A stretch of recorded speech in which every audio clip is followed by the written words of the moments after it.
Sino sa inyo yung lumaki na Happy Valentine's Day din ang tawag? Naalala ko lang kasi nung kabataan, syempre dahil laki tayo sa, alam niyo yun, sa bundok, sa linang, ang tawag namin dati Happy Valentine's Day. Yan, Happy Valentine's.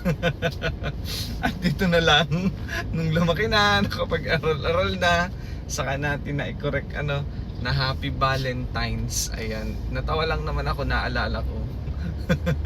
Kasi February 14 ngayon, araw ng mga puso, Valentine's Day. Yan.